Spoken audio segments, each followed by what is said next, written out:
आज दीनदयाल उपाध्याय जी का जन्मोत्सव है, तो उन्होंने जो दर्शन दिया है एकात्मानोवाद, उसकी कुछ बातें शेयर कर रहा हूं। मनुष्य के जीवन की जो समग्रता है या राष्ट्र के जीवन की जो समग्रता है, उसमें अपने यहाँ जो 4 पुरुषार्थ बताए गए हैं, धर्म, अर्थ, काम और मोक्ष, तो उसमें हर चीज का जो रेगुलेशन है वो धर्म के माध्यम से होगा। अब धर्म जो है वो संकीर्णता नहीं है, क्योंकि धर्म के जो 10 लक्षण हैं, धृति, क्षमा, दमोस्तेयम, शौचम, इंद्रिय निग्रह, धीह, विद्या, सत्यम, अक्रोधो, दशकम धर्म लक्षणम। धर्म के 10 लक्षण हैं: धैर्य, क्षमा करने का गुण, इंद्रियों का दमन करना, अस्तेय चोरी न करना, शौचम माने पवित्रता, इंद्रियों का निग्रह, बुद्धि, विद्या, चोरी न करना, आवश्यकता से अधिक संग्रह न करना, ये सभी धर्म के लक्षण हैं।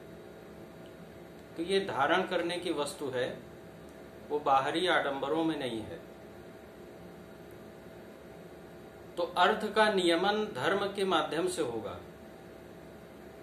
धर्म के माध्यम से अर्थ का नियमन, जैसे प्राण का प्राणायाम, उसी तरह से अर्थ का अर्थायाम। धन का अभाव भी बुरा है और धन का प्रभाव भी बुरा है, क्योंकि जब धन का अभाव होगा तो बुभुक्षितः किम न करोति पापम, भूखा व्यक्ति भला क्या पाप नहीं करता। क्षीणाः नराः निष्करुणाः भवन्ति, और जो क्षीण नर होता है वो निष्करुण हो जाता है। भूखे भजन न होई गोपाला, ये लो अपनी कंठी माला। तो धन का अभाव होगा तो धर्म की सिद्धि नहीं होगी। और धन का प्रभाव का आशय अधिकता से नहीं है, बल्कि ये है कि धन जब साध्य के रूप में ना होकर साधन के रूप में ना होकर के साध्य के रूप में हो जाता है, तो फिर लोग बहुत तरह के पापों के आचरण करते हैं, गलत तरीके से धन इकट्ठा पैसे कमाते हैं, शोषण करते हैं, पाप करते हैं। ये सब कुछ वर्जित है। तो अर्थ का नियमन धर्म के माध्यम से, और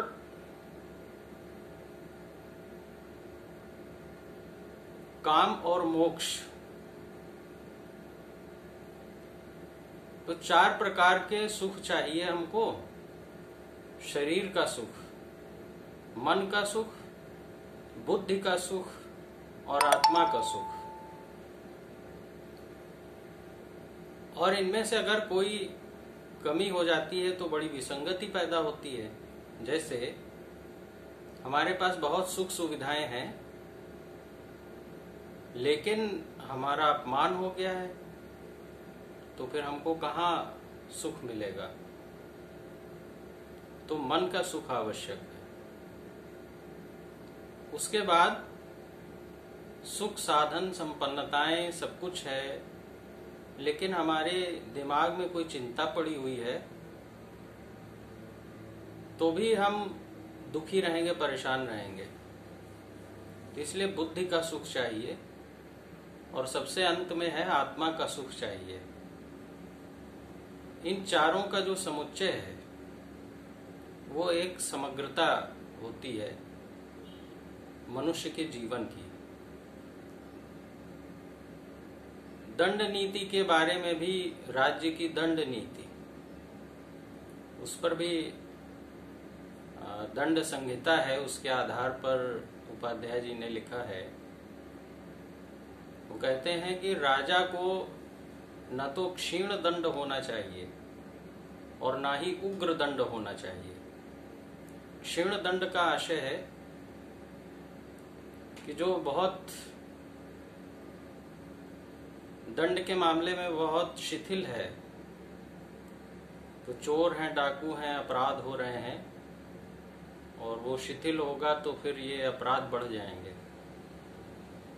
और उग्र दंड है जो बहुत क्रूरता से हर चीज का दमन कर रहा है,